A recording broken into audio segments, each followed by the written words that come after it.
فيها امبارح. طبعا الحمد لله على سلامه الوصول لبعثه النادي الاهلي لدوله للمملكه المغربيه. الماء والخضره والوجه الحسن، هذه كانت اغنيه من كلمات او من غناء عبد الحليم حافظ للشعب المغربي الشقيق. بيننا روابط كبيره جدا جدا مع الدول العربيه. يعني شفت فتن بدات تتقال لا اليومين اللي فاتوا، كنتوا بتقولوا وبقيتوا تقولوا. القصه بالنسبه لنا ما كانتش فريق الوداد، وكانت كل بيان في كاس العالم من النادي ده الأهلي حقيقي كنا بنعرضه هنا، وكانت الكاف، وكان واضح حتى كلام المؤتمر الصحفي اللي عقد يعني بسبب هذه الواقعه، كان الكلام موجه حرفيا للاتحاد الافريقي لكره القدم. وده طبيعي جدا، والاشقاء في المغرب يعني فاهمين ده بشكل كويس جدا، ان القصه هم حتى كانوا بيقولوا مش قصتنا، قصه الكاف، انا قلت الانديه قصه الكاف المغربيه نفسها بالظبط. ودي الموضوع يعني الناس اللي بتحاول يعني تبث السموم زي ما عملت مع الهلال والترجي التونسي يعني. لكن طبعا يعني استقبال يعني يليق بالمملكه المغربيه، ويليق بالنادي الاهلي، ويليق يعني بوصول النادي الاهلي.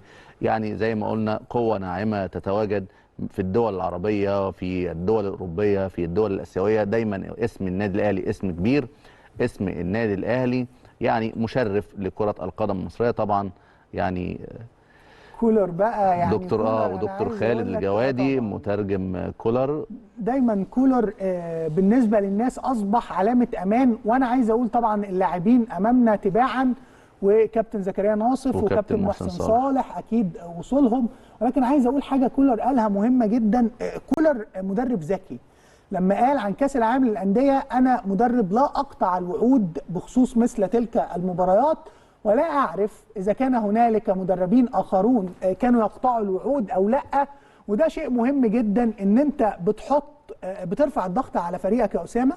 بتوصل إن أكيد كولر كلامه في المحاضرات داخليا أكيد صيغته مختلفة، ولكن لما بتيجي تخاطب الرأي العام كان جوزيه يفعل دائما ده، وكان يجي دايما يتكلم. يمكن حتى هو سخر قبل كده من الصحافة المصرية في تعاملها مع الوضع هناك والمشهد هناك، لما كان بيقول انتوا بتتعاملوا مع النادي الاهلي رايح يحقق كاس العالم للانديه، اكيد عندي طموحاتي، ولكن تقييم المشهد كان لازم يكون موضوعي ومتزن كما فعل كولر. هو بص، رفع الضغوط ده مهم جدا. انت بترفع الضغوط عن اللاعبين طبعا. يعني كابتن سيد عبد الحفيظ مدير الكره، احد يعني المدير الكره التاريخيين، لا على مستوى التاريخ كمان بطولاته بتؤكد ده.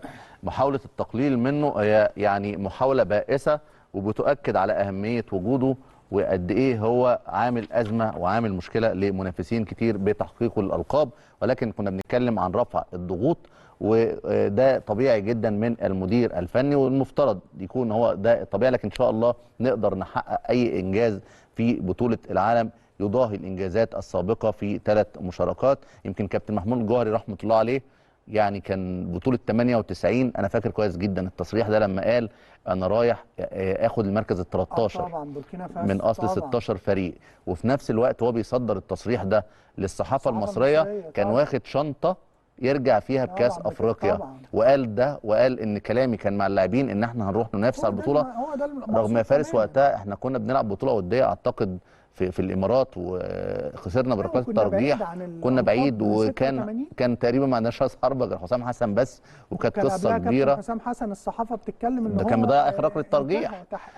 فده نوع من انواع رفع الضغوط. واعتقد وعشان كده دايما بقول يا جماعه، ما يوجه للاعب في الاعلام مش هو اللي بيتوجه له في غرف الملابس، وما يوجه للاعب والمسؤول مش هو المفترض يتم توجيهه للجماهير. كل واحد عارف دوره كويس، ولكن دورنا اننا ندعم الفريق في هذه البطوله. ان شاء الله ان شاء الله باذن الله يعني نتخطى المباراه الاولى، لان دايما وابدا اول مباراه هي المباراه القادمه. وده اللي كولر يعني قال اتعلمته بدري خلاص فلسفتي، وده شيء ايجابي جدا بالمناسبه. احنا عايزين نقول حلوه البدايات كلها حكايات. خد بالك احنا في اول كاس عالم للانديه انا فاكر كويس جدا لما غلبنا لا ما هو ده اللي جوزيه طلع علق من اتحاد جده السعودي. كنا بنتكلم عن مواجهه ليفربول في النهائي وازاي ده اللي جوزيه الصحافه المصريه لا كجماهير حتى كجماهير والوضع مختلف. ويمكن احنا دلوقتي اكيد بقينا بقى طبعا متابعه الدوريات العالميه، بقيت عارف فكره القيمه التسويقيه وفكره يمكن النادي الاهلي يا جماعه عشان بيصنع الاستثناء الناس اتعودت منه ده.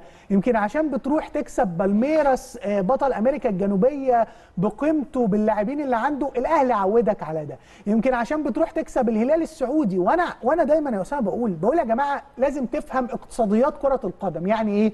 يعني الدوري السعودي عنده انه يقدر يجيب تاليسكا، يقدر يجيب كريستيانو رونالدو، يقدر يجيب فينسنت بوباك، يقدر يحافظ على رزاق حمد الله، يقدر يحاول دلوقتي يستثمر في ده. عندك ايضا الدوريات دي بتقدر تنفق ده. انت عندك حاجه اسمها النادي الاهلي، انت عندك النادي الاهلي اللي راح كسب الهلال ده برباعيه. فهو ده الجمله اللي دايما بنقولها هنا، قوتك الناعمه. ويمكن الناس حفظت معانا الجمله دي، قوتك الناعمه اللي لازم مش هقول لك تجاملها. النادي الاهلي لا ينتظر المجاملات، ويمكن كنا دايما نقول يا اسامه برضو الكلمه دي، انا مش عايزك تجاملني بس عايزك ما تعرقلنيش تديني حقي.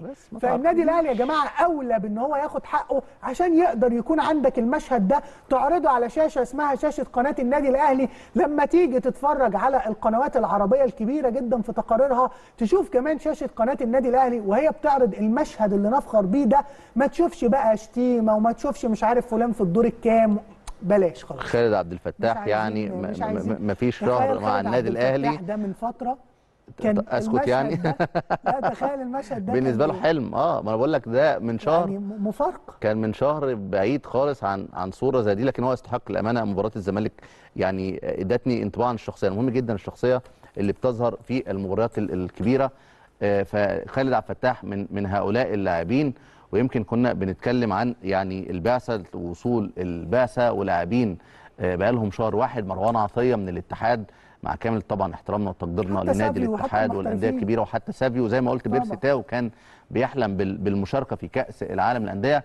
نتمنى تكون المشاركه ايجابيه، ونتمنى ان شاء الله نقدم مردود فني يليق بالمردود الايجابي في الظهور المشرف في مثل هذه المحافل الكبرى. يعني عندنا قصه ناخدها ولا؟ ما هي دي المشكله ان عندنا قصه سريعه. سريعه في ايه؟ طبعا دي لقطات عرضناها من البعثه، ودي اعتقد الرساله كانت واضحه. خدنا المشاهد الخاصه بالبعثه وخدنا القصه كامله، ولسه معانا لقطات هوا. ده على الهوا دلوقتي ومباشر. طبعا احنا بنقول دايما ان مشاهد قناه النادي الاهلي يعيش في الحدث، طبعا لدرجه ان انتوا يا جماعه عايشين في الحدث واللعيبه بتاكل. يعني قناه الاهلي مش هتعمل لكم اكتر من كده.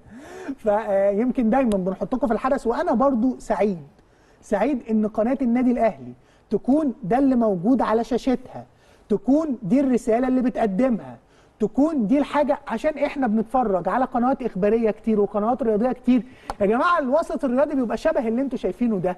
الناس بتتباهى بكريستيانو رونالدو. وانا شفت قناه السعوديه الناقله الحصري للدوري السعودي يا اسامه، اكيد طبعا اتفرجت انت على تقديم كريستيانو. انت كنت